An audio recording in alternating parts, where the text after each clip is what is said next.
নমস্কাৰ, মই এতিয়া বৰ্তমান আছোঁ বেতবাৰী অঞ্চলত। বেতবাৰী অঞ্চলৰ মই যি বালিবাটৰ পৰা যোনটো মথাউৰি গৈছে আপোনাৰ হেৰিলে, এইটো চেঙেলীবাৰী চাৰিআলিত যোগ হৈছেগৈ।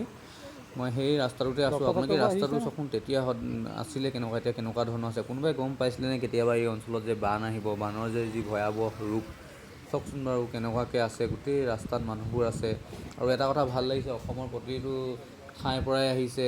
মৰাণ, ডিব্ৰুগড়, তিনিচুকীয়া, যোৰহাটৰ ফালেও দিছেগৈ, শিৱসাগৰতো আহিছে। কিমান মানুহে বানৰ সাহাৰ্য দিয়া মানুহবোৰ আহিছে। এইটোতে গম পোৱা যায় যে মানুহে কিমান মানে সহায়ৰ হাত আগবঢ়ায়। মানে কোনো ধৰণৰ ইয়াত আজিলৈকে মানে কি চৰকাৰৰ ফালৰ পৰা যিমানখিনি মানে সাহাৰ্য পোৱা নাই, তাতকৈ বেছি সাহাৰ্য পাইছে মানে যি ৰাইজে দিছে। গতিকে আমি এটা কথাই গম পাব লাগিব, কিবা ৰাজনীতি বা কোনোবা মন্ত্ৰী MLA কাৰোবাৰ ওপৰত আমি আশা কৰি লাভ নাই। আমি নিজৰ মানুহখিনিৰ মাজতে সদায় ধুনীয়াকৈ মিলি প্ৰীতি থাকিব লাগিব। বিপদৰ টাইমত আমি আজি কাক লগ পাইছোঁ, আমি বিপদৰ টাইমত আমাক ওচৰ চুবুৰীয়া ৰাজ্যসমূহৰ পৰা আহি আমাৰ ওচৰত আহিছে, দূৰ দূৰণিৰ পৰা আহিছে আমাক সহায় কৰিবলৈ। গতিকে আমি তেওঁলোকক প্ৰথমতে বহুত বহুত ধন্যবাদ জনাইছোঁ। যিটো পৰিস্থিতিত এতিয়া আমি আছোঁ বা ইয়াত আপোনালোকে দেখিছে মানুহখিনি আছে, গতিকে সেই মানুহখিনি যে ইমান ধুনীয়াকৈ এটা সাহাৰ্য দি মেলি মানে তেওঁলোকক যে যি বিপদৰ সময়ত এটা মানে লগত থাকি দিছেহি, যে সদায় লগত আছেহি, বিপদ নামত খাৰা হৈ আছে, কোনোবা যাতে একো বিপদত নপৰক। হয় বাৰু, ঘৰ বাৰী চব ডুবি গৈছে, সেইখিনিতো এতিয়া কেনেকৈ কৰিব, কিন্তু যিমান পাৰে মানুহখিনি বাচি থাকক, ঘৰ দুৱাৰ হ'লেও পিছতো বনাই ল'ব পাৰিব। গতিকে আপোনালোকে এবাৰ চাওকচোন কেনেকুৱা এটা হেৰি হৈ আছে। ৰাস্তাটোৰ পৰা চব মানুহবোৰ ৰাস্তাটোৰ কাষতে ৰখি থকা দেখি বহুত বেয়া লাগিছে মানে। গতিকে এনেকুৱা কিছুমান মানে পৰিস্থিতিৰ সন্মুখীন হ'ব বুলি কোনো ৰাইজে ভবা নাছিলে। আৰু কেতিয়াও এনেকুৱা হোৱা নাছিলে যে আগতীয়াকৈ গম পাব যে বাৰিষা হ'ল, এনেকুৱা কৰিব লাগে। যোনবোৰ মানুহে আজিলৈকে দেখিয়ে পোৱা নাছিলে ইমান ডাঙৰ বান। আমাৰ নদী কাষৰীয়া জেগাত আমিবোৰে দেখিছোঁ বাৰু, কিন্তু এনেকুৱা মানুহবোৰে গম পোৱা নাছিলে যে বাৰিষা কেতিয়াবা বৰষুণৰ পানী পথাৰত জমা হয় বা অলপ পানী হয়, সেইবোৰ দেখিছে।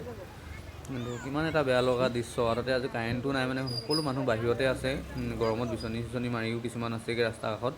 আৰু কিছুমানৰ চাওকচোন ঘৰটো চাওক, এবাৰ ঘৰটোলৈ চাওক, কিমান চাগে দুখ লাগিছে ৰাতিপুৱাৰ পৰা গধূলিলৈকে। যোনটো ঘৰত কিমান সপোন আছিলে, কিমান ল'ৰা ছোৱালী তাত পঢ়া শুনা, কিতাপ, ডকুমেণ্ট কিমান কি আছিলে, মানে নিজৰ যি সাঁচি থোৱা কিছুমান সম্পদ, ধানৰ পৰা আদি কৰি কিমান পথাৰত কঠীয়া আছিলে, চব নষ্ট কৰি থৈ গ'ল। গতিকে যিয়ে নহওক, বহুত ৰাইজে সহায় কৰিছে। তথাপিও চৰকাৰলৈ এটা অনুৰোধ, আপোনালোকে ধুনীয়াকৈ যাতে আহি এটা এই অসমৰ ৰাইজক এইটো টাইমত উদ্ধাৰ কৰক। বাকী সিভাগেতো একো মানুহেতো কেতিয়াও জোৰ নকৰিলে। গতিকে এনেকুৱা এটা টাইম, এনেকুৱা এটা পৰিস্থিতিত চৰকাৰলৈ এটা বিশেষ অনুৰোধ, যাতে আপোনালোকে আহক, এবাৰ চাওক। মানে দুখীয়াই এই দিনটোৱে আটাইতকৈ বেছি দুখ, মানে অসমৰ ইয়াতকৈ ডাঙৰ দুখ কেতিয়াও হোৱা নাই মোৰ মতে, মই দেখা মতে এইটো বহুত ডাঙৰ দুখ। কৰোণাটো বেলেগ কথা আছিলে, কৰোণা টাইমত সকলো ঘৰতো আছিলে, কৰোণাটো দুখ হৈছিলে, কিন্তু তাতকৈ দুখ চকু নিজৰ ঘৰ এখন চকুৰ আগত ঘৰখন ডুবি যোৱা, চকুৰ আগত ঘৰৰ গৰু হাঁহকেইটা উটি যোৱা দেখিছে। কোনোবা জেগাত নিজৰ মাতৃ উটি গৈছে, কোনোবা জেগাত পুত্ৰই মাতৃ উটি গৈছে, দেউতাক উটি গৈছে, ভণ্টি উটি গৈছে। মানে এটা বিভিন্ন মানে ইমান দুখ বেদনাৰ মাজত মানে কিদৰে মানে আমি যাতে সেই মানুহখিনিৰ ওচৰত থাকিব পাৰোঁ, তাকে মন্ত্ৰীয়ে চিন্তা কৰক। এনেকেই গাঁৱৰ মানুহখিনি সহায় কৰি এই বিপদৰ টাইমত তেওঁলোকক উদ্ধাৰ কৰিব পাৰোঁ, তাৰ প্ৰতি লক্ষ্য ৰাখি চৰকাৰলৈ এটা মোৰ বিনম্ৰ অনুৰোধ, যাতে তেওঁলোকে আহি এই পৰিস্থিতি বুজ লয়হি। গতিকে সেয়াই আৰু মানে আৰু বহুত মানুহে এতিয়া সাহাৰ্য লৈ আহি আছে, ৰাস্তাটো দেখিছোঁ, দেখি পাইছোঁ।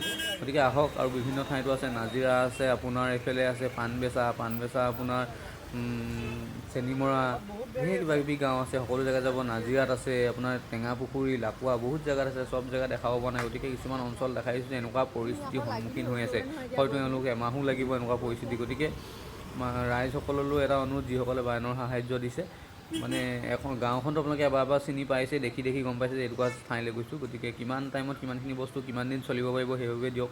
ধৰি লওক কিছুমানৰ ঘৰত বহুত পাইছে, কিছুমানে পোৱা নাই। গতিকে আৰু গাঁৱৰ মানুহখিনিৰ প্ৰতিও মই এটা অনুৰোধ জনাইছোঁ, যাতে যিয়ে ভিডিঅ' চাইছে, আপোনালোকে যদি কোনোবা সৰহকৈ পাইছে, ওচৰজনে নাই পোৱা, তেতিয়াহ'লে আপোনালোকে তেওঁক দি দিয়ক। কাৰণ মনত ৰাখিব, বিপদৰ টাইমত যদি আপুনি এজনে আনজনক সহায় কৰে, তেতিয়াহ'লে সেই সহায় আপোনাক কোনেও পাহৰি নাযায়।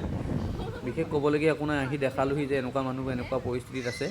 গতিকে কেতিয়াবা মানে দেখিয়ে ভাল লাগিছে যে মানুহৰ বাবে ইমান ওলাই আহিছে। যোনখিনি মানুহ এটা টাইমত অহংকাৰী হৈ ফুৰিছিলে, ধনী ভাগে, দুখীয়া ভাগে, কিন্তু এতিয়া চব ধনী দুখীয়া বুলিবলৈ নাই, সকলোকে সহায় কৰিছে।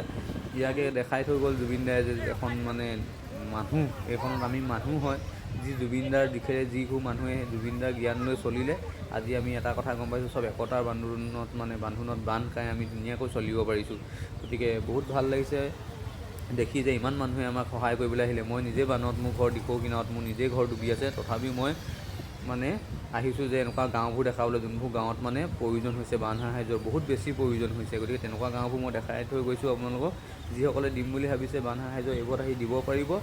আৰু দেখিছে আৰু ইয়াত ক'বলগীয়া একো নাই, এইবোৰ বেছিকৈ ক'লেও দুখ লাগে, মানুহবোৰৰ মুখবোৰ শুকাই আছে, যদিও খাবলৈ পাইছে, যদিও ভোকত মানে কিছুমান থাকি মানে নিজৰ ঘৰখনৰ চিন্তা, কি হৈছে ঘৰৰ বস্তু, কিমান সম্পত্তি কেনেকৈ গোটাইছিলে, কাৰ কি হ'ল, কিতাপৰ পৰা আদি কৰি চৰকাৰক এটাই আৰু এবাৰ অনুৰোধ জনাবলৈ শেষৰ বাবে মই বিচাৰিছোঁ, যাতে তেওঁলোকৰ যিখিনি অসমৰ মানুহৰ বানত যিখিনি ক্ষতিগ্ৰস্ত হৈছিলে সেইখিনি যাতে ধুনীয়াকৈ পূৰণ কৰি দিয়ে। আৰু আহি সোণপৰা পালোঁ, সোণপৰাত দেখিছোঁ পূৰা জাম লাগি আছে, ভাবিলোঁ অলপ ৰখি এই জামখিনি ছাইড কৰি দিওঁ, চাৰিওফালে গাড়ী ইফালৰ পৰা আহিছে ইফালৰ পৰা আহিছে, যিহেতু ৰাস্তা কিনাৰত মানুহবোৰ থাকিবলগীয়া হৈছে ঘৰবোৰ ডুবি যোৱাৰ কাৰণে।